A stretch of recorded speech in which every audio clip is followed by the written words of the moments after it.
اچھا جی، بسم اللہ الرحمن الرحیم۔ تو پہلی بات میں آپ سے کلیئر کر دوں آج ایک دفعہ پھر کہ ہم میں سے کوئی بھی عالم نہیں ہے، کسی مدرسے سے فارغ التحصیل نہیں ہے کہ آپ یہ کہیں کہ ہمیں جو ناظرہ پڑھایا یا جو قرآن مجید کا ترجمہ پڑھایا یا جو اصول سکھائے وہ فلاں عالم نے سکھائے۔ ہمارے ہاں کلچر یہ ہے، اور یہ خالصتاً کلچر ہی کا مسئلہ ہے، یعنی یہ مسلمانوں کی جو بالخصوص بر صغیر کے مسلمان ہیں ان کی تہذیب اور ثقافت کا مسئلہ ہے کہ ان کے ہاں جب قرآن مجید کے علم کی تحصیل کی جاتی ہے یا احادیث کو دیکھا جاتا ہے یا پوری تعبیر دین پیش کی جاتی ہے تو وہ کہ ایک دو یا تین چیزیں، ایسا نہیں ہوتا کہ تین تفاسیر سامنے رکھ کے تعلیم دی جا رہی ہو یا حاصل کی جا رہی ہو۔ وہ ایسا ہوتا ہے کہ کسی خاص مکتبہ فکر کے ماننے والے مدرسے میں بچے کو بھیجا جاتا ہے، اور عام طور پہ جو بچہ ہوتا ہے اس کے والدین اور اس کے لواحقین بھی اسی مکتبہ فکر کے ماننے والے ہوتے ہیں، اور جس مدرسہ فکر میں بھیجا جاتا ہے وہ وہاں بھی جو مکتبہ فکر ہوتا ہے وہ ان ہی والا ہوتا ہے، یعنی جو ان کا مکتبہ فکر ہے وہی ان کا ہوتا ہے۔ میں مثال سے واضح کروں گا کہ اگر آپ کے گھر میں لوگ بریلوی ہیں تو بریلوی مدرسے میں بھیجیں گے، کبھی بھی دیوبندیوں کے مدرسے میں نہیں بھیجیں گے بچے کو پڑھنے کے لیے، ایسا ہی ہوتا ہے نا۔ اور اگر دیوبندی ہیں تو وہ پھر بریلویوں کے مدرسے میں بھیجیں گے، ایسے ہی اہل حدیث ہیں تو وہ ان دونوں کے مدرسے میں نہیں بھیجیں گے اور یہ والے ان کے پاس نہیں بھیجیں گے۔ اس صحیح ہے یا غلط ہے، میں اس پہ کسی قسم کا کوئی تبصرہ ہی نہیں کرنا چاہ رہا، اس لیے کہ ہو سکتا ہے آپ لوگوں کے بھی کسی سے ایفیلیشن ہو یا آپ کے گھر والوں کی۔ ایک اصولی بات کر دیتا ہوں۔ اصولی بات کا مطلب یہ ہوتا ہے کہ اس کا اطلاق آپ خود کر سکتے ہیں کہ علم حاصل کرنے کا اصل طریقہ یہ ہوتا ہے کہ آپ اختلافات کو سائٹ پہ نہیں رکھتے، لیتے ہیں، ان کو ویلکم کرتے ہیں، خوش آمدید کہتے ہیں ان کو۔ سمجھ آ رہی ہے میری بات؟ سائٹ پہ تب رکھتے ہیں کہ جب مخالفت اڑ جاتی ہے، تو اختلاف آگے بڑھ کے مخالفت بن جاتا ہے۔ میری بات سمجھ آ رہی ہے؟ میں نے آپ کو دھوئیں کی مثال دے کے بتایا تھا کہ کچھ لوگ کہیں گے دھند ہے، کچھ کہیں گے دھواں ہے، کچھ کہیں گے ہولوگرافی ہے، کچھ کہیں گے آرٹیفیشل ویپرز ہیں، رائٹ؟ لیکن اس بات پہ سب متفق ہیں کہ اس کا رنگ کیا ہے؟ سفید ہے، وائٹ ہے۔ تو بات کرنے کا مقصد یہ ہے کہ اصولی بات یہ ہے کہ علم حاصل کرنے کا جو صحیح طریقہ میں سمجھتا ہوں کہ ہم لوگوں نے جن سے علم سیکھا ہے اور جن سے سیکھا ہے، اس کا مطلب یہ نہیں ہے کہ کسی ایک ہی شخص سے سیکھا ہے، جن سے سیکھا ہے اس پہ اپنے ذہن کا بھی استعمال کیا ہے، عقل کا بھی استعمال کیا ہے، اور نور ہدایت یعنی قرآن مجید، حدیث، سننا، اور جو مجموعی مزاج ہے اسلام کا، صحابہ کرام کے اقوال اور آثار، ان سب کی پھر روشنی میں ان سب کو سامنے رکھتے ہوئے وجدانی علم، جیسے میں نے آپ کو بتایا تھا، آپ کے علم کی بنیادیں 4-5 میں نے آپ کو بتائی تھیں، وجدانی علم، تجربات، مشاہدات، تاریخ اور قرآن و سنت، ان سب کو اور پھر اسلام کے مجموعی مزاج کو سامنے رکھتے ہوئے جو چیز مجھے صحیح لگتی ہے یا ان لوگوں کو صحیح لگتی ہے کہ جن کو ہم نے سنا، ان کو سمجھا، ان کو پڑھا، تو یہی ہے کہ علم حاصل کرنے کا صحیح طریقہ یہی ہوتا ہے کہ آپ جب مختلف مکتبہ فکر بن جاتے ہیں، ان کی باتوں کو لیتے ہیں، پرکھتے ہیں، جانچتے ہیں، آخری فیصلہ آپ کا اپنا ہی ہوتا ہے، اس لیے کہ ہر انسان کو آزادی دی گئی ہے کہ وہ جس چیز کو صحیح سمجھے اسی کو اپنائے، اسی پر عمل کرے دیانتداری کے ساتھ۔ اگر وہ دیانتداری کے ساتھ اس کے اوپر عمل کرے گا تو اللہ تعالیٰ اس کے ساتھ بالکل ویسا ہی معاملہ فرمائیں گے۔ میری بات سمجھ آ رہی ہے نا؟ چنانچہ ہمارا تو کیا مقام، مجتہدین جو ہوتے ہیں ان سے بھی غلطی ہو سکتی ہے، اسلام میں جو مجتہدین ہوتے ہیں ان سے بھی غلطی ہو سکتی ہے، اگر ان سے غلطی بھی ہو جاتی ہے تو ایک اجر اللہ تعالیٰ ان کو دے ہی دیتے ہیں ان کے اجتہاد پہ۔ اگر ان کو دے دیتے ہیں تو ہم تو چھوٹے لوگ ہیں، ہمارا تو کوئی ان کے سامنے کوئی حیثیت ہی نہیں ہے، تو ہمیں تو اللہ تعالیٰ انشاءاللہ امید کی جا سکتی ہے کہ اگر ہم دیانتداری سے غلطی بھی کریں گے، کس کی غلطی؟ معروف کی غلطی نہیں، کہ معروف جو جانی مانی چیزیں اسلام میں ان پر ہم اپنا ایک مکتبہ فکر بنا لیں، نہیں وہ چیزیں جن میں اختلاف پایا جاتا ہے، تو اللہ تعالیٰ امید کی جا سکتی ہے کہ ہمیں معاف بھی کر دیں گے، اور انشاءاللہ ہماری خلاصی بھی ہوگی کسی پنشمنٹ سے، اللہ نہ کرے۔ تو بات کرنے کا مقصد یہ ہے نا کہ اسلام ایک بڑا سیدھا ریلیجن ہے، صراط مستقیم ہے، اس کی تفہیم میں اختلافات ہو سکتے ہیں۔ سمجھ آ رہی ہے؟ یہ باتیں میں آپ کو اس لیے بتا رہا ہوں کہ ہم نے جس طرح سے چیزوں کو سمجھا، اپنے ذہن کو استعمال کرتے ہوئے، اپنی عقل کو استعمال کرتے ہوئے، اور عقل سے بھی اوپر پھر اسلام کا جو مزاج ہے، اس کا جو فریم ورک ہے، جو اس کے 4 کارنرز ہیں، ہمارے رسول کی جو تعلیمات ہیں، یہ ہم کیوں کہتے ہیں؟ عام طور پہ یہ سمجھا جاتا ہے کہ ہم جب اپنی عقل کا استعمال کرتے ہیں تو اس کے اوپر جب کہتے ہیں نا کہ ہم رسول اللہ صلی اللہ علیہ وسلم کی تعلیمات کو اور قرآن مجید کی تعلیمات کو اس سے اوپر یا افضل سمجھتے ہیں، تو عام طور پہ 2 طرح کے لوگ ہوتے ہیں۔ کچھ لوگ کہتے ہیں کہ نہیں جی، اصل میں تو عقل ہی چیز ہوتی ہے جس کی بنیاد پہ آپ فیصلہ کر رہے ہوتے ہیں۔ کچھ لوگ کہتے ہیں کہ نہیں، یہ تو اصل میں جذباتی ہو کے کہہ رہے ہیں کہ رسول اللہ صلی اللہ علیہ وسلم کی تعلیمات عقل سے اوپر ہے یا قرآن مجید کی تعلیمات۔ ہم یہ کہتے ہیں کہ ہم نے جب اللہ تعالیٰ کو مانا کہ اللہ تعالیٰ ایک خالق ہے، تو آپ یقین جانیے ایسے ہی نہیں مان لیا، کیونکہ قرآن مجید میں خود بیان ہوا ہے کہ مومنین کی صفات یہ ہیں کہ جب ان کے سامنے کوئی بات پیش کی جاتی ہے تو اس پر اوندھے گر نہیں جاتے، بلکہ غور فکر کرتے ہیں کہ یہ بات صحیح ہے یا غلط ہے۔ تو اللہ تعالیٰ تو اپنے وجود کے بارے میں بھی دلائل دے رہے ہوتے ہیں، تو ہم نے اللہ تعالیٰ کو جب مانا ہے تو وہ بھی دلائل کی بنیاد پہ مانا ہے اور عقل کی بنیاد پہ مانا ہے۔ اچھا، ایک دفعہ جب مان لیا کہ اللہ تعالیٰ اللہ ہے، ہمارا خالق، اس کا نام اللہ ہے، اس نے خود اپنا نام اللہ استعمال کیا ہے، ایل استعمال کیا ہے عبرانی زبان میں، تو وہ جو ایل ہے، وہ جو اللہ ہے، وہ جو ہمارا معبود ہے، معبود برحق ہے، پہلی بات تو یہ ہے کہ اگر ہم نہ مانتے تو بات اس طرح سے بنتی۔ اگر ہم نے مان لیا کہ ہمارا کوئی خدا ہے تو یہ ماننے میں کیا مذائقہ ہے کہ وہ واللہ علی کل شیء قدیر کا مصداق ہے، وہ سب کچھ کر سکتا ہے۔ پیغمبروں کے معجزات اسی کے ہاتھ سے سرزد ہوتے ہیں، اسی کی نصرت ہوتی ہے، اسی کی مدد ہوتی ہے، اور اگر وہ کسی پیغمبر کو بھیجے گا تو ہمیں تو سارا کا سارا اسلام رسول اللہ صلی اللہ علیہ وسلم سے ملا ہے نا، یعنی جو تمام انبیاء کی تعلیمات تھیں، سنت تھی، اسی کی ایک کنٹینیویشن ہے۔ قرآن مجید بھی رسول اللہ سے ملا، سنت بھی ان سے ملی، وحی بھی ہمیں ان سے ملی، یعنی ہم پر فرشتے نے نازل تو نہیں کیا نا، یا اللہ تعالیٰ نے براہ راست القاء تو نہیں کیا، رسول اللہ ہی سے ملا، پھر صحابہ کرام سے ملا۔ تو اگر تو اللہ کو ہم نے مان لیا ہے کہ اللہ ہے، تو اس بات کو ماننے میں ہمیں کسی قسم کا کوئی مذائقہ ہوتا ہی نہیں ہے سرے سے کہ وہ معجزات انجام پذیر کر سکتا ہے۔ وہ کہتا ہے کن، ہو جا تو ہو جاتا ہے، and it doesn't need any material for that purpose۔ اس کو کوئی سبب، اسباب، کوئی مادہ نہیں چاہیے۔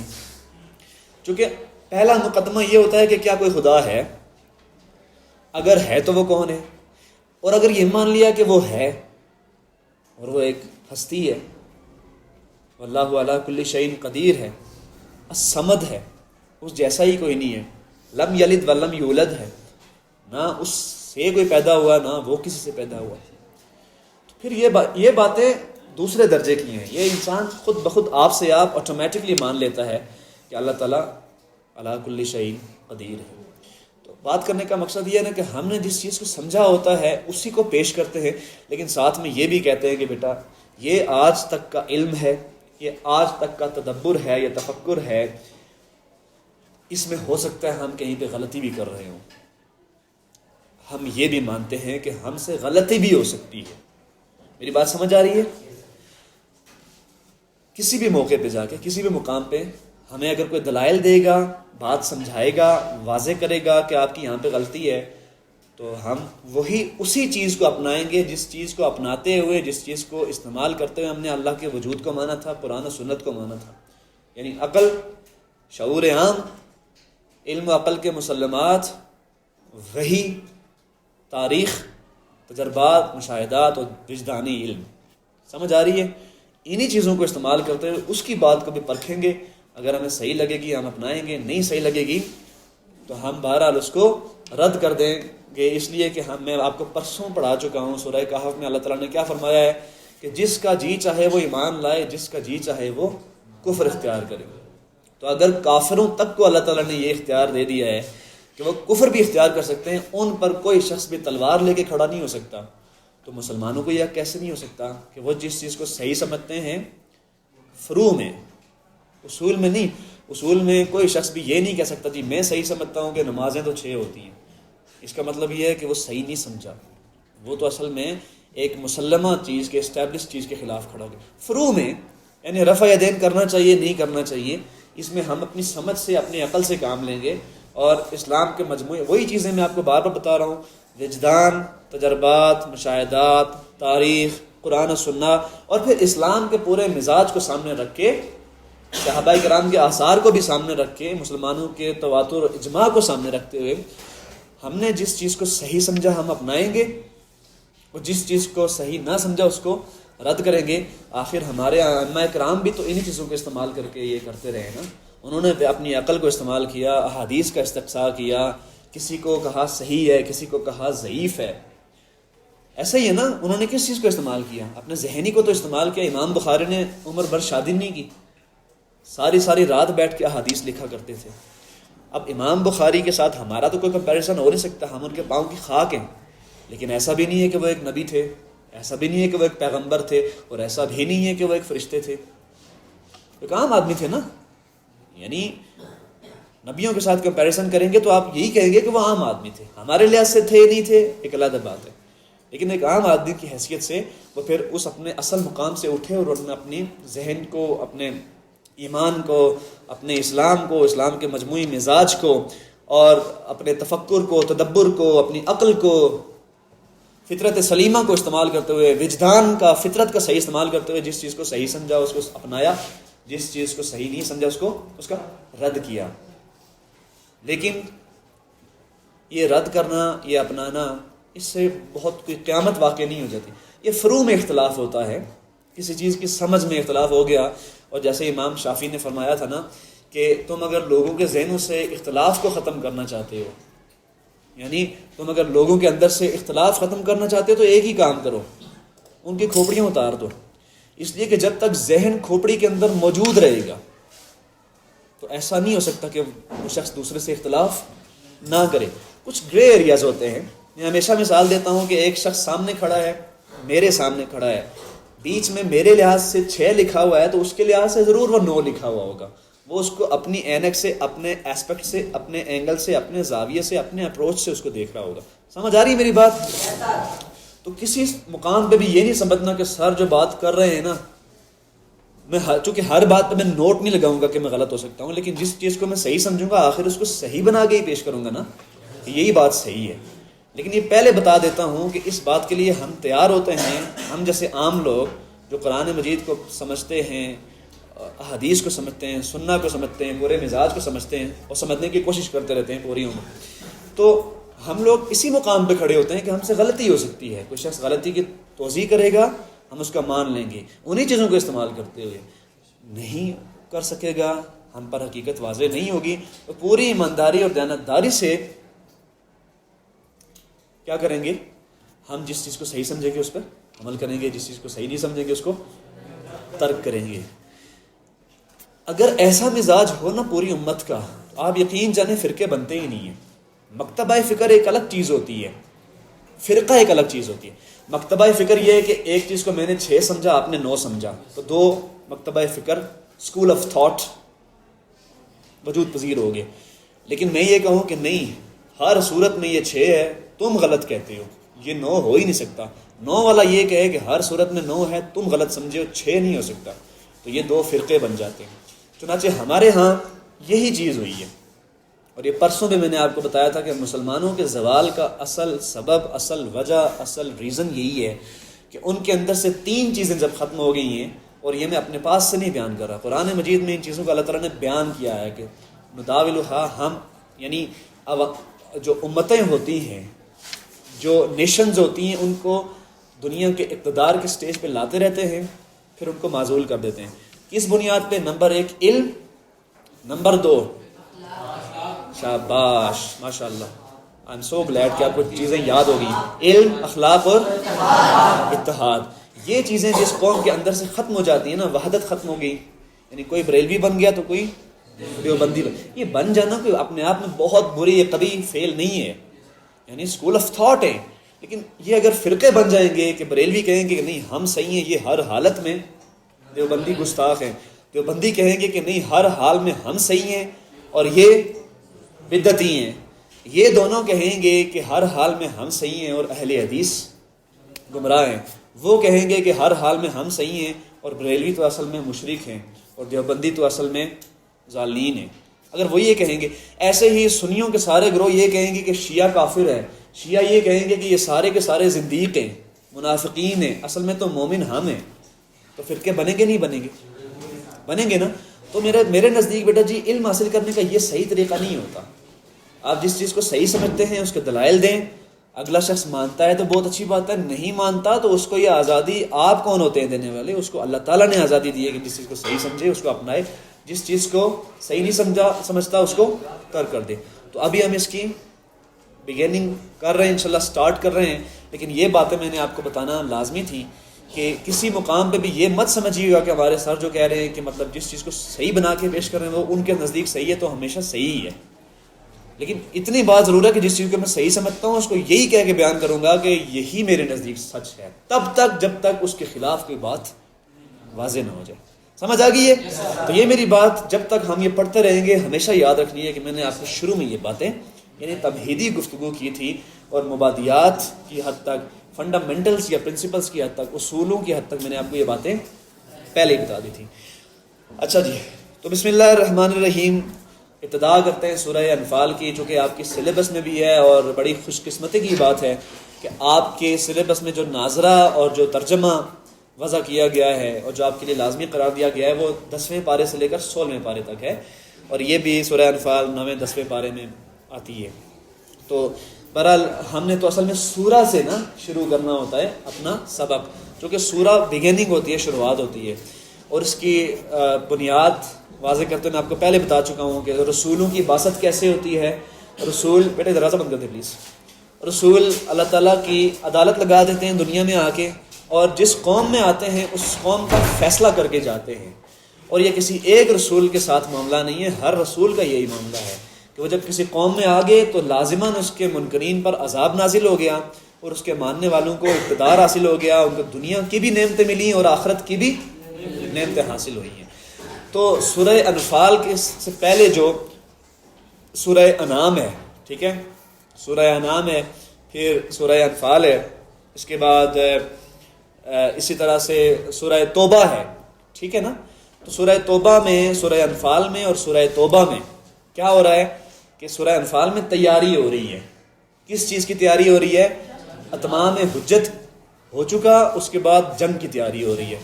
سمجھ آ رہی ہے؟ جس کو آپ غزوہ کہتے ہیں نا، رسول اللہ صلی اللہ علیہ وسلم نے جس میں خود حصہ لیا، ایسی جنگ کہ اس غزوے کی ایک تیاری ہو رہی ہے، مسلمانوں کی تطہیر بھی ہو رہی ہے۔ یہ میں آپ کو ساری سٹیجز بتا چکا ہوں، یعنی انذار عام، اتمام حجت، تطہیر، تزکیہ و تطہیر، اس کے بعد ہجرت و برات، اور اس کے بعد آخری وہ فیصلہ ہوتا ہے جو نافذ ہو جاتا ہے اللہ تعالیٰ کی طرف سے۔ ٹھیک ہو گیا؟ تو اس کو آپ، یہ جو اصول ہے نا، اس کو آپ قرآن کے صفحے صفحے پہ پائیں گے۔ کوئی ایسا اصول نہیں ہے جس کو ہم نے صحیح سمجھا ہے، کوئی ایسا اصول نہیں ہے کہ یہ بس کہیں ہوا میں معلق ہے اور میں آپ کو بتا دی ہے، قرآن میں آپ کو نظر نہیں آئے گا، یہ جگہ جگہ پہ آپ کو نظر آئے گا کہ ان کے گردنیں مارو، ان کے پور پور مارو، جب میدان جنگ میں تمہارا ان سے مقابلہ ہو تو پیٹ پھیر کر نہ بھاگو، یہی کچھ بتایا گیا ہے نا۔ یہ اصل میں تیاری ہو رہی ہے اس بڑے اقدام کی جو آپ مشرکین کے خلاف مکہ میں سب سے پہلے ہوا، پھر ادھر جو مشرکین تھے، پھر قریش تھے، رسول اللہ صلی اللہ علیہ وسلم کے خاندان کے جو لوگ تھے ان میں بھی کچھ لوگ مشرکین تھے، ان کے خلاف سب سے پہلے اتمام حجت کیا۔ اتمام حجت کا مطلب کیا ہوتا ہے بیٹا؟ دلائل دیکھ کے ہر حوالے سے بات کو ثابت کر دینا کہ اصل میں یہ سچ ہے، اور دوسرے شخص کے دل میں جو بھی خیالات آتے ہیں کہ اسلام حقیقت پر مبنی ہے یا نہیں ہے، اس کا ضمیر گواہی دیتا ہے، اس کے ضمیر کا اور اللہ تعالیٰ کا معاملہ ہوتا ہے کہ وہ اللہ تعالیٰ بہتر سمجھتے ہیں کہ کسی شخص پر اتمام حجت ہو گیا یا نہیں ہو گیا۔ پھر وہ اپنے نبی کو کیا ہدایت دیتے ہیں کہ اب یہاں سے آپ ہجرت کر جائیں۔ سمجھ آ رہی ہے؟ اتمام حجت ہو چکنے کے بعد دو معاملات ہوتے ہیں، یا تو یہ ہوتا ہے کہ اللہ تعالیٰ اپنے نبی کو اٹھا لیتے ہیں، یعنی ان کو وفات دے دی جاتی ہے، یا پھر نبی ہجرت کر کے وہاں سے جاتے ہیں، ان کو کہا جاتا ہے کہ یہاں سے نکل جائیے، اور اس کے بعد اس قوم کے منکرین پر عذاب نازل ہو جاتا ہے۔ یہ عذاب دو طرح سے نازل ہوا ہے منکرین پر۔ پہلی امتوں میں رسولوں کے منکرین پر عذاب نیچر کے تھرو آیا، قدرت کے قوانین کے تھرو آیا، یعنی پتھر برسا دیے، بستی کو اٹھایا، پلٹا دیا، نیچے دے مارا، زور کی چیخ سنائی دی، سیلاب آ گیا، ٹھیک ہے، زلزلہ آ گیا، ایسا ہی ہوا نا۔ لیکن میں آپ کو بتاؤں کہ اللہ تعالیٰ کے نبی رسالت مآب صلی اللہ علیہ وسلم کی امت کے ساتھ ایسا نہیں ہوا۔ ان کے منکرین جو تھے، جن پر اتمام حجت ہو چکا، تو رسول اللہ صلی اللہ علیہ وسلم کے منکرین پر عذاب کس کے ہاتھوں آیا؟ صحابہ کرام کے ہاتھوں آیا۔ یہ صحابہ کرام کوئی عام لوگ نہیں ہیں، یہ اصل میں قدسیوں کی جماعت ہے کہ جنہوں نے رسول اللہ صلی اللہ علیہ وسلم کی نصرت کے لیے مطلب مدد کے لیے آگے بڑھ کے حصہ لیا۔ اور اسی کی سورہ انفال ہی میں ہم یہ بھی ملاحظہ کریں گے کہ اس موقع پر کہ جب اس اقدام کی تیاری ہو رہی تھی تو صحابہ کرام نے آگے بڑھ کے کہا رسول اللہ سے۔ اگر آپ نے حضرت موسیٰ علیہ السلام کا وہ دور پڑھا ہو یا اس کے بارے میں سنا ہو نا، کہ جس دور میں حضرت موسیٰ علیہ السلام نے منکرین کے خلاف جنگ کی تھی، تو اس موقع پر کچھ لوگوں نے کیا کہا تھا کہ موسیٰ تم اور تمہارا رب ہی لڑتے رہو، ہم تو نہیں لڑیں گے۔ اس موقع پر ادھر بھی کچھ منافقین تھے، رسول اللہ صلی اللہ علیہ وسلم کے زمانے میں بھی کچھ منافقین تھے۔ یا آگے سورہ توبہ میں ہم جب جائیں گے تو یہ زیر بحث ہوگا کہ اصل میں توبہ عذاب کی سورہ ہے، اس لیے اس پر بسم اللہ نہیں لکھی جاتی، سمجھ آ رہی ہے نا؟ وہ اقدام کی سورہ ہے، اس میں آخری فیصلہ کر دیا گیا۔ اس میں کچھ لوگوں نے آ کے اصل میں پھر اس کے آگے پھر تبوک کے موقع پر، تبوک چونکہ بہت دور کا مقام تھا، ٹھیک ہے، اور بہت گرمی تھی، بہت دور چل کے جانا تھا، تو ایک امتحان لیا گیا، تطہیر ہوئی۔ تطہیر کا مطلب کیا ہوتا ہے؟ کھوٹے کو کھرے سے علیحدہ کرنا، صحیح کو غلط سے علیحدہ کرنا، سچے کو جھوٹے سے علیحدہ کرنا، پاک کو ناپاک سے علیحدہ کرنا، اس کو تطہیر کہتے ہیں۔ تو مومنوں کی جو جماعت تھی، صحابہ کرام کے اندر کچھ منافقین بھی شامل ہو گئے تھے۔ جیسے آپ ڈرامہ دیکھتے ہیں نا، ارطغرل، تو اس کی مثال سے آپ صحیح سمجھ سکتے ہیں کہ کس طرح کے لوگ بیچ میں شامل ہو جاتے ہیں اس طرح۔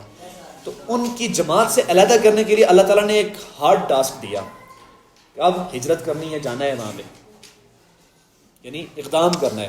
اس موقع پر کچھ لوگوں نے آگے رسول اللہ صلی اللہ علیہ وسلم سے اجازت بھی مانگی، وہ آگے زیر بحث آئے گا۔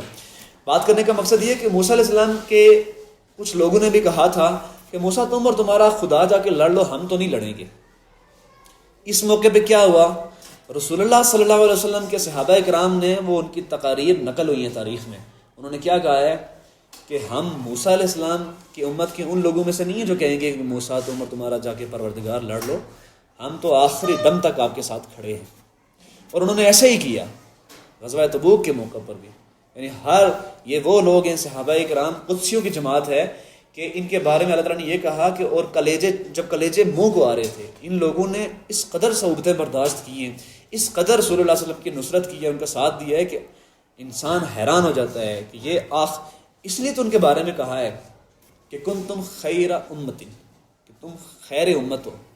اس امت میں سب سے خیر آپ کو پتا ہے نا کس کے لیے استعمال ہوتا ہے؟ The best. پوری امت میں دا بیسٹ لوگ کون ہیں؟ صحابہ کرام ہیں۔ تو وہ تو خیر چنے گئے لوگ ہوتے ہیں، ان کا معاملہ وہ تو خیر نہیں ہوتا جو انبیاء کا ہوتا ہے، لیکن وہ بھی اپنے نبی کی نصرت کے لیے اللہ تعالیٰ ان کو اپنے امر سے چن لیتا ہے۔ تو بہرحال یہاں پہ سورہ انفال میں اس اقدام کی تیاری ہو رہی ہے۔ بسم اللہ الرحمن الرحیم۔ یسألونک عن الانفال، اے محمد صلی اللہ علیہ وسلم مجاہد لوگ، اب یہ بریکٹ میں لکھا ہوا ہے، جب بھی کوئی ترجمے میں یہ بھی بات یاد رکھیے گا، کوئی چیز پرینتھسس میں یا بریکٹ میں لکھی ہوگی، قوسین میں لکھی ہوگی، تو اس کا مطلب یہ ہوگا کہ وہ ترجمے کے اندر الفاظ کا ترجمہ نہیں ہے، وہ تو اصل میں پس منظر میں یہ بات ہے کہ اس سے واضح یہ ہو رہا ہے کہ یہ پس منظر ہے۔ یعنی یسألونہ کا وہ آپ سے پوچھتے ہیں، کون پوچھتے ہیں؟ تو ظاہر ہے مجاہد ہی پوچھتے ہیں نا۔ عن الانفال، غنائم کے بارے میں پوچھتے ہیں۔ تم سے مال غنیمت کے بارے میں پوچھتے ہیں. اب یہ انفال کا میں آپ کو بتاتا ہوں کہ ترجمہ یہاں پہ کیا ہے. مال غنیمت ہی کو کہتے ہیں، لیکن انفال نفل کی جمع ہے. نفل کس کو کہتے ہیں؟ آپ کے حق سے اوپر جو حصہ مزید ہوتا ہے. کیا ہوتا ہے؟ حصہ مزید، جو ایک فردر پورشن دیا جاتا ہے کسی چیز کا، اس کو کہتے ہیں انفال. چنانچہ ایسے ہی ہے کہ آپ کے اوپر جو نماز فرض کی گئی ہے اس میں کچھ فرائض ہیں اور کچھ نوافل ہیں. ٹھیک ہے، اصل دو چیزیں ہیں بڑی بڑی، فرائض اور نوافل. یہ پھر بعد میں ائمہ اکرام نے، یہ میں آپ کو پہلے بتا چکا ہوں کہ امام مالک نے، امام شافعی نے، امام ابو حنیفہ نے، تو یہ امام جعفر صادق ہیں، امام سفیان ثوری ہیں، کچھ ائمہ کے نام بہت مشہور ہو گئے، ان کا فقہ بھی رائج ہو گیا سلطانوں کے دور میں. کچھ بہت سے ایسے ہیں جن کا نام بھی ہمیں نہیں آتا، لیکن بڑے ائمہ کرام پیدا ہوئے ہیں سنت میں. تو انہوں نے اصل میں اصطلاحات، ہر علم میں کچھ اصطلاحات وضع ہوتی ہیں. تو یہ اصطلاح بن گئی سنت مؤکدہ، سنت غیر مؤکدہ. تو یہ اصل میں سنت مؤکدہ یا سنت غیر مؤکدہ کیا ہے؟ یہ کوئی چیز نہیں ہے. جس نفل کو رسول اللہ صلی اللہ علیہ وسلم نے، جس نفل نماز کو باقاعدگی سے ادا کیا اس کو سنت مؤکدہ کہہ دیا گیا، اور جس کو باقاعدگی سے ادا نہیں کیا اس کو سنت غیر مؤکدہ. سنت کیوں کہا گیا؟ ظاہر ہے جس چیز کو رسول اللہ صلی اللہ علیہ وسلم پرفارم کریں گے، انجام دیں گے، وہ سنت ہی ہوگی نا آپ سے وسلم کی، اس لیے اس کو سنت مؤکدہ. تو اصل میں نماز دو ہی حالتوں میں اتری ہے، فرائض، نوافل. فرائض کے اوپر پوچھ ہوگی، لازمی ہے وہ پڑھنا. نوافل اس کے اوپر حصہ مزید ہے، جو شخص اپنی مرضی سے اپنے خشوع و خضوع کے ساتھ ان کو پڑھنا چاہے اس کو ثواب ہوگا، اور اگر چھوڑ بھی دے گا تو فرائض کے اوپر تو پوچھا جائے گا لیکن نوافل کے اوپر باز پرس نہیں ہوگی. چنانچہ ایک صحابی آپ صلی اللہ علیہ وسلم کے سامنے حاضر ہوئے. ٹھیک ہے، بدو تھے. بدو ان لوگوں کو کہا جاتا ہے کہ جو عام لوگ تھے، بہت پڑھے لکھے لوگ نہیں تھے عرب کے. تو انہوں نے کہا کہ یا رسول اللہ صلی اللہ علیہ وسلم، مجھ پر نماز کتنی فرض کی گئی ہے؟ تو آپ صلی اللہ علیہ وسلم نے اس کو رکعتیں بتائیں، فرائض یہ ہیں. تو انہوں نے کہا صحابی نے کہ اس رب کی قسم جس نے آپ کو نبی بنا کے بھیجا ہے، میں فرائض میں کسی قسم کی کوئی کوتاہی نہیں کروں گا، لیکن نوافل، مطلب بات کرنے کا مطلب یہ ہے کہ انہوں نے یہ نوافل کی گارنٹی نہیں دی کہ میں نوافل بھی پڑھوں گا. انہوں نے کہا میں فرائض میں کوئی کمی کوتاہی نہیں کروں گا. تو ان کے جانے کے بعد رسول اللہ صلی اللہ علیہ وسلم نے فرمایا کہ اگر یہ جو کہہ کے گیا اس پہ قائم رہا تو یہ جنتی ہے.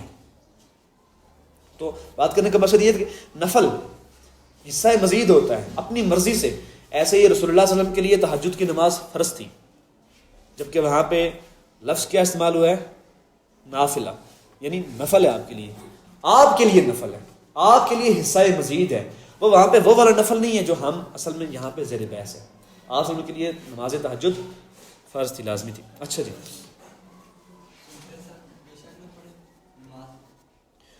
یہی ہوتا ہے نا، مطلب میں نے جو آپ سے بات کہی ہے کہ پہلی بات تو یہ ہے کہ اس سے ایک مزاج پیدا ہو جاتا ہے نا کہ اب تو فرض ہی پڑھنے ہیں، نفل کے تو نزدیک بھی نہیں لگنا. ایسا نہیں ہونا چاہیے. لیکن اگر آپ کسی وجہ سے نہیں بھی پڑھ سکتے سنت تو اس پہ باز پرس نہیں ہوگی. ٹھیک ہے نا. اگین یہ اختلافی مسئلہ ہے جس پہ میں اس کو بالکل صحیح سمجھتا ہوں. آپ اس کے ساتھ اختلاف بھی کر سکتے ہیں. اصل میں آپ کو یہ سمجھانا چاہ رہا ہوں کہ یہ علم کی دنیا ہے، اس میں ایسے ہی ہم چیزوں کو سمجھتے ہیں. تو ہمارے نزدیک نماز فرائض اور نوافل کی صورت میں اتری ہے. تو نوافل اپنے چھوڑنے تو نہیں ہیں، حد الوسع کوشش کرنی چاہیے کہ اللہ تعالیٰ کی زیادہ سے زیادہ عبادت کی جائے. اور سنت مؤکدہ بھی جس کو ہمارے ائمہ نے کہا ہے، وہ اصطلاح انہوں نے یوز کی ہے، ہمیں اصطلاح سے بھی کوئی اختلاف نہیں ہے، لیکن ہماری کوشش یہ ہونی چاہیے کہ ہم ان کو بھی ادا کریں. لیکن اگر ان کو چھوڑ بھی دیں تو اس سے کوئی خاص فرق نہیں پڑتا، یعنی عذاب کے لحاظ سے یا پنشمنٹ کے لحاظ سے یا باز پرس کے لحاظ سے. اینی ہاؤ، تو یہ انفال کا لفظ استعمال اس لیے ہوا ہے کہ پرانے دور میں جو لوگ ہوتے تھے ان کے لیے اصل جو زر تھا، جو آمدن تھی، جو انکم تھی، وہ اور بہت سی چیزوں کے ساتھ ساتھ زراعت بھی تھی، کھیتی باڑی بھی تھی، مال مواشی بھی تھے، لیکن مال غنیمت بھی ہوا کرتا تھا. یعنی وہ جنگ لڑتے تھے اور دشمن فوج سے جو مال قبضے میں آتا تھا اس کو وہ لے لیتے تھے. اب یہاں پہ کچھ صحابہ اکرام نے یہ سوچا، اور سوچا کیا انہوں نے، کیونکہ اس سے پہلے غزوہ بدر کے بارے میں بھی آپ جب پڑھتے ہیں نا تو وہاں پہ کیا ہوا ہے، 313 صحابہ اکرام ہیں. 313 ہی ہے نا، اور وہ ان کے خلاف لڑے ہیں. کچھ قیدی بھی حصے میں آئے، ٹھیک ہے، جن کو پھر یہ کہا گیا کہ مسلمانوں کے بچوں کو پڑھا دیں. تو کچھ مال غنیمت بھی حاصل ہوا، ٹھیک ہے نا. تو صحابہ کرام کا مزاج یہ تھا کہ وہ جب عام لوگ تھے نا صحابی بننے سے پہلے، تو وہ اتنے محتاط نہیں تھے، وہ اسی روش پہ تھے، اسی طریقے پہ تھے جو عرب میں رائج تھا. لیکن صحابی بننے کے بعد ایک ایک قدم پہ رسول اللہ صلی اللہ علیہ وسلم کو دیکھتے تھے کہ وہ اجازت دیں گے تو کوئی کام کریں گے ورنہ نہیں کریں گے. بہت کیئرفل تھے، بہت محتاط تھے. تو کچھ صحابہ کرام کا یہ خیال ہوا کہ اصل میں یہ مال غنیمت جو ہے یہ ہمیں جب تک بتایا نہیں جائے گا تو ہم نہیں لے سکتے. لیکن ان کے دل میں یہ بھی ایک کوشچن تھا کہ ظاہر ہے اگر باقی لوگ لے رہے ہیں اپنے عرب کی قدیم روایات کے اوپر، تو پھر ہم بھی تو اسی میں، مطلب یہ لوگ کوئی ہم سے اوپر تو نہیں ہے، ہمارے ساتھ ہی لڑے ہیں، تو پھر ہمارا بھی تو حصہ بنتا ہے. چنانچہ انہوں نے رسول اللہ صلی اللہ علیہ وسلم سے انفال کے بارے میں سوال کیا کہ یا رسول اللہ یہ مال غنیمت کا کیا حکم ہے، یعنی ہم اس کو لے سکتے ہیں نہیں لے سکتے. تو اس کے بارے میں ہے یسألونک عن الانفال، اے محمد صلی اللہ علیہ وسلم مجاہد لوگ تم سے مال غنیمت کے بارے میں دریافت کرتے ہیں، یعنی غنائم کے بارے میں دریافت کرتے ہیں. قل الانفال للہ والرسول، یعنی وہ دریافت کرتے ہیں کہ کیا حکم ہے اس کے بارے میں. تو کہہ دو کہ مال غنیمت خدا اور اس کے رسول کا مال ہے. یعنی اصل میں یہ بات کیا فرما دی کہ اس پر اصلاً کسی کا کوئی اختیار نہیں ہے، اصلاً اپنے آپ میں یہ کس کا حصہ ہے؟ اللہ اور اس کے رسول کا. لیکن آگے جا کے آپ دیکھیں گے کہ چونکہ مومن جو ہوتا ہے اس کے لیے دنیا میں بھی اجر ہوتا ہے اور آخرت میں بھی اجر ہوتا ہے، تو اس کو پھر دنیا کا بھی ایک حصہ عطا کر دیا جاتا ہے. فاتقوا اللہ واصلحوا ذات بینکم، تو خدا سے ڈرو اور آپس میں صلح رکھو. یعنی آپس میں نزاع پیدا کرنے کی کوئی ضرورت نہیں ہے، ٹھیک ہے نا. آپس میں بھائی چارے سے رہو، اچھے طریقے سے رہو، اور اصلاً جو تمہارا کام ہے وہ کیا ہے کہ خدا سے ڈرو. کاؤنٹ کر لیں، خدا سے ڈرنا اصل تمہارا کام ہے. کہ تمہارے دل میں اگر اللہ تعالیٰ کا تقوی پیدا ہوگا، اللہ تعالیٰ کی خشیت پیدا ہوگی اور اللہ تعالیٰ کا خوف پیدا ہوگا تو وہ تمہارے معاملات کو بھی درست فرما دے گا. اور یہاں پہ آپس میں صلح رکھو، کوئی نزاع پیدا کرنے کی ضرورت نہیں ہے، اس لیے کہ رسول تم میں موجود ہیں. یہ بات کو میں نے کھول دیا ہے کہ اگر کوئی ایسا معاملہ ہوگا تو وہ آپ کو بتا دیں گے. آپس میں اختلاف نہ کرو. ہو سکتا ہے وہاں پہ کوئی ایسا معاملہ ہوا ہو کہ آپس میں بحث اور نزاع پیدا ہو گئی ہو ہی جاتی ہے مسلمانوں میں، انسانوں میں.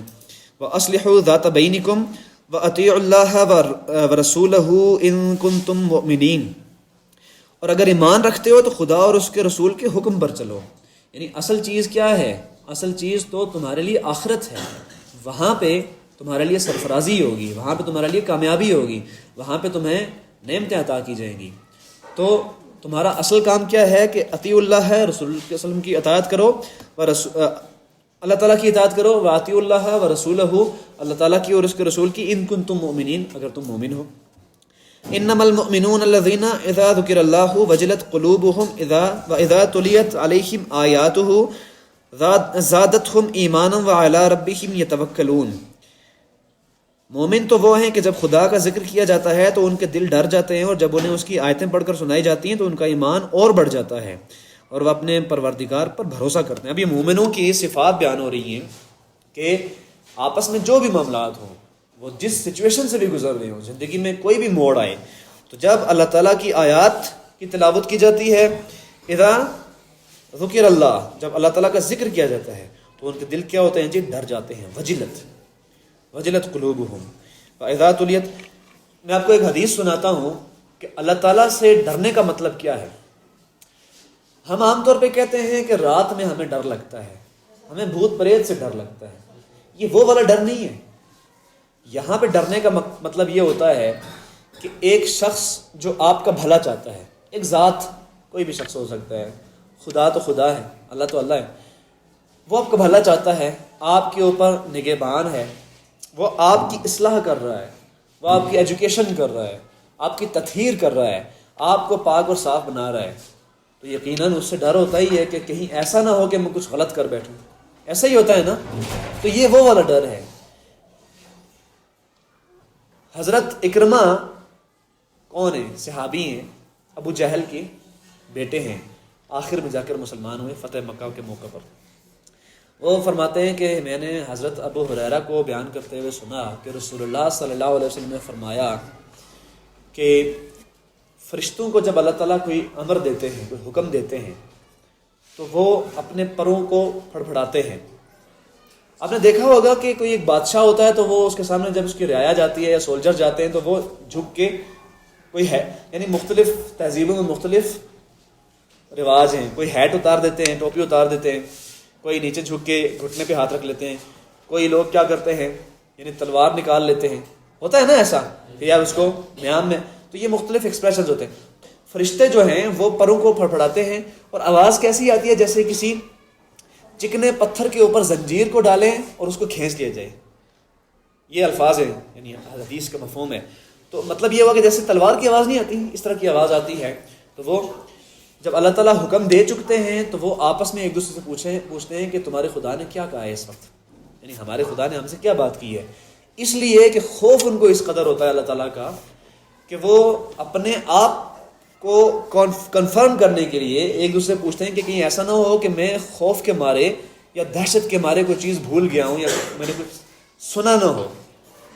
تو پھر اس کے بعد کیا ہوتا ہے، جن جو ہوتے ہیں، جن ان کی بات کو سن لیتے ہیں کچھ، یعنی جنوں کا معاملہ یہ ہے کہ ایسے ہوتے ہیں اوپر نیچے، اس سے نیچے، اس سے نیچے، اس سے نیچے، تو ایک دوسرے کو القاء کرتا ہے، دوسرا دوسرے کو القاء کرتا ہے، ان کی باتوں کو سننے کی کوشش کرتے رہتے ہیں۔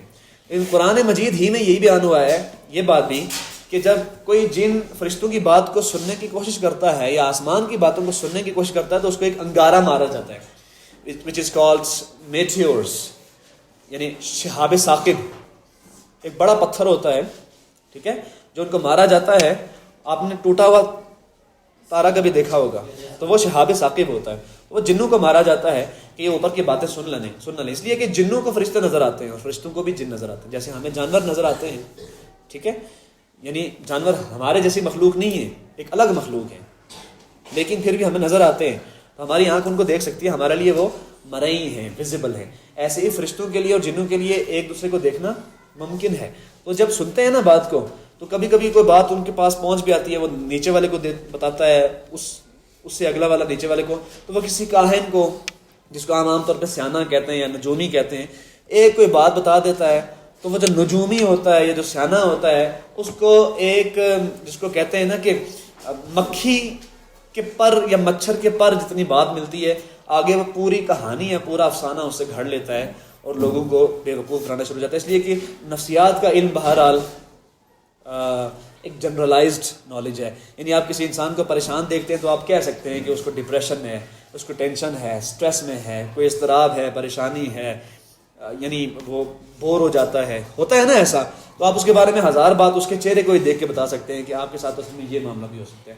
تو یہ لوگ نفسیات کے علم کو نا، جس کو ہم سیانے کہتے ہیں، فلانا بڑا سیانا ہے تو فلانا بڑا، وہ ہوتا ہے نا ایسا، تو یہ جن جو ہوتے ہیں ان کے ساتھ بھی کچھ لوگ تعلق قائم کر لیتے ہیں۔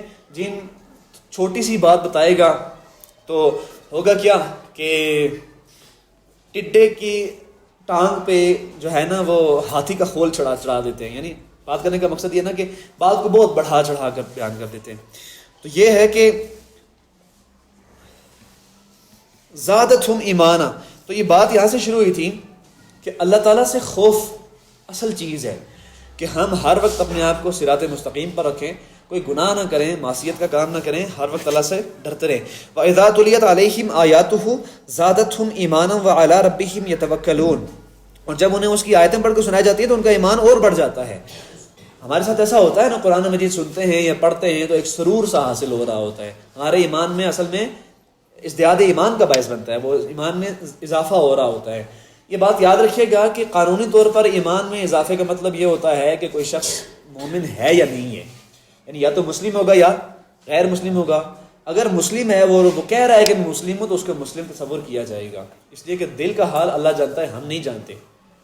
چنانچہ ایک صحابی نے ایک غزوے پر کچھ لوگوں کو قتل کر دیا، ان سے جب پوچھا گیا کہ آپ نے ان کو قتل کیوں کیا جبکہ وہ اقرار کر رہے تھے کہ ہم مسلمان ہیں، تو انہوں نے کہا کہ مجھے لگا کہ وہ دل سے نہیں کہہ رہے۔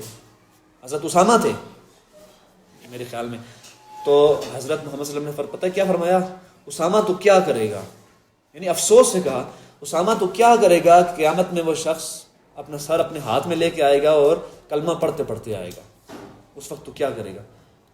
تو صحابہ کرام کو بھی اس بات کی اجازت نہیں تھی کہ جو شخص اپنے آپ کو مسلمان کہہ رہا ہے اس کو خود سمجھ لیں کہ یہ دل سے کہہ رہا ہے نہیں کہہ رہا، یہ دل کا معاملہ اللہ تعالیٰ سے ہے۔ تو بات کرنے کا مقصد یہ کہ یا تو کوئی مسلم ہوگا یا غیر مسلم ہوگا، غیر مسلم ہوگا تو وہ خود کہے گا میں عیسائی ہوں، میں ہندو ہوں، میں یہودی ہوں، کوئی بھی ہوں۔ تو لیکن یہ جو اندرونی ایمان ہے نا، اس کا فیصلہ آخر میں جا کے ہوگا کہ کس کا ایمان کم تھا اور کس کا زیادہ تھا۔ تو یہ ایمان اپنی حقیقت کے لحاظ سے کم بھی ہوتا ہے اور چنانچہ کچھ ایسے افعال ہوتے ہیں، کچھ ایسے غلط اعمال ہوتے ہیں، گناہ کے معصیت کے کام ہوتے ہیں کہ جب آپ وہ انجام دے رہے ہوتے ہیں تو آپ کا ایمان معلق ہو جاتا ہے آپ کے سر کے اوپر، وہ وجود میں نہیں رہتا۔ جیسے ہی آپ وہ کام گناہ کا کر چکے ہوتے ہیں تو دوبارہ ایمان داخل ہو جاتا ہے۔ تو یہ ایمان کم بھی ہوتا ہے، زیادہ بھی ہوتا ہے۔ زادتہم ایمانا وعلی ربہم یتوکلون، تو ان کا ایمان اور بڑھ جاتا ہے اور وہ اپنے پروردگار پر بھروسہ رکھتے ہیں۔ الذین یقیمون الصلاۃ ومما رزقناہم ینفقون، اور وہ جو نماز پڑھتے ہیں اور جو مال ہم نے ان کو دیا ہے اس میں سے نیک کاموں میں خرچ کرتے ہیں۔ اب یہ دو حقوق بیان ہوئے ہیں، حقوق اللہ بھی بیان ہوئے ہیں اور حقوق العباد بھی بیان ہوئے ہیں۔ حقوق اللہ میں سب سے اہم چیز، سب سے اونچی چیز، سب سے بلند اور اعلیٰ اور عرفہ چیز کیا ہے؟ نماز پڑھنا۔ یعنی اللہ تعالیٰ کا انسان کے اوپر سب سے بڑا حق کیا ہے؟ کہ اس کی عبودیت کا اظہار کرے، اور عبودیت کا اظہار نماز میں ہوتا ہے، سب سے بڑھ کے سب سے افضل عبادت نماز ہے۔ اور لوگوں کے حقوق کیا ہیں؟ کہ ان کے ساتھ بھلائی کی جائے، ان کے یعنی بھلائی کرنے کے 100 طریقے ہوتے ہیں، لیکن سب سے افضل کون سا ہے؟ کہ اپنے مال میں سے جو حصہ ان کے لیے مقرر ہے وہ نکالنا اور ان کے حوالے کرنا، خواہ وہ صدقات میں سے ہے، خواہ وہ فرائض میں سے ہے، یا پھر زکوٰۃ میں سے ہے۔ یعنی یہ 3 بڑے فرض کیا ہے؟ آپ کی اولاد ہے، اس کے اوپر تو ہر حال میں خرچ کرنا ہے۔ فرض کیا ہے؟ اگر آپ کے ماں باپ ہیں اور آپ ان کے کفیل ہیں، ان کے اوپر تو ہر حال میں خرچ کرنا ہے۔ ایسے ہی اگر آپ کا کوئی بہن بھائی ہے، اگر کوئی رشتہ دار ہے، اور یہ میری اپنی کوئی انڈرسٹینڈنگ نہیں ہے، یہ اسلام کا مزاج ہے، اسلام کے احکام ہے کہ آپ کا بہن بھائی ہے، کوئی کزن ہے، کوئی آپ کا پھوپھا زاد ہے، ماموں زاد ہے، چچا زاد ہے، یا کوئی رشتہ دار ہے اور وہ مصیبت میں ہے، تو اگر آپ کے پاس مال ہے تو اس پر خرچ کیا جائے۔ اس کو صدقہ کہا جاتا ہے۔ یہ وہ والا صدقہ نہیں ہے جو ہم عام طور پہ اپنی زبان میں سمجھ رہے ہیں، ہمیں تو صدقے چاہیے تھے، یہ وہ والا صدقہ نہیں۔ صدقہ کا مطلب کیا ہے؟ کہ آپ ان کے اوپر خرچ کریں گے احسان سے، اور یہ وہ والا احسان بھی نہیں ہے کہ جو ہم اردو میں استعمال کرتے ہیں کہ اس نے فلاں پر احسان کیا، نہیں۔ عربی میں احسان کا مطلب کیا ہوتا ہے؟ کہ کسی کام کو آخری درجے میں پرفیکشن سے بہت احسن طریقے سے انجام دینے، اس کو کہتے ہیں احسان۔ سمجھ آ رہی ہے نا؟ تیسری چیز کیا ہے؟ زکوٰۃ، وہ تو ہر حال میں صاحب نصاب پر فرض ہو جاتی ہے، 2.5%، 5%، 10%، 20%، اس لحاظ سے، ٹھیک ہے؟ وہ ڈفرینٹ اس کے کرائٹیریا ہیں، اس کے حساب سے ہوتی ہے۔ بہرحال تو حقوق اللہ کیا ہے؟ نماز سب سے اعلیٰ عمل، اس کے نیچے جتنے بھی آتے ہیں وہ بھی انجام دینے ہیں۔ اور حقوق العباد کیا ہیں؟ مال خرچ کرنا ان کے اوپر۔ اور جب مال خرچ کرنا سب سے اونچا درجہ بیان کر دیا گیا تو نچلے درجے خود بخود اس میں آ جاتے ہیں۔ ان کے یعنی بدخائی نہیں کرنی، ان کی بداندیشی نہیں کرنی، صلہ رحمی کرنی ہے، ان کے ساتھ احسن سلوک کرنا ہے، محبت سے کام لینا ہے، شفقت سے معاملات کرنے ہیں، ان کی عزت کرنی ہے، یہ سب کچھ اسی کے اندر آ جاتا ہے۔ اولئک هم المؤمنون حقا، یہی سچے مومن ہیں۔ کون؟ جن کی یہ صفات بیان ہوئی ہیں۔ نمبر 1 یہ کہ اللہ سے ڈرنے والے ہیں، جب اس کی آیات کا ذکر کیا جاتا ہے تو ان کا ایمان، جو اس کا ذکر کیا جاتا ہے اس میں دل ڈر جاتے ہیں، اور ان کی آیات تلاوت کی جاتی ہیں تو ان کا ایمان بڑھ جاتا ہے، اور وہ نماز کا اہتمام کرتے ہیں اور اپنے مال میں سے خرچ کرتے ہیں جو ہم نے ان کو دیا ہے۔ اولئک هم المؤمنون حقا لهم درجات عند ربهم ومغفرۃ ورزق کریم، اور ان کے لیے پروردگار کے ہاں بڑے بڑے درجے اور بخشش اور عزت کی روزی ہے۔ یہ بڑے درجے کیا ہیں؟ یہ جنت ہے، یہ جنت الفردوس ہے۔ ایک جنت سے دوسری جنت کا فاصلہ اتنا ہے کہ جب آپ زمین پہ کھڑے ہو کے کسی ستارے کو دیکھ رہے ہوتے ہیں تو آپ یوں سمجھ لو کہ زمین ایک جنت ہے اور ستارہ دوسری جنت، اتنا فاصلہ ہے۔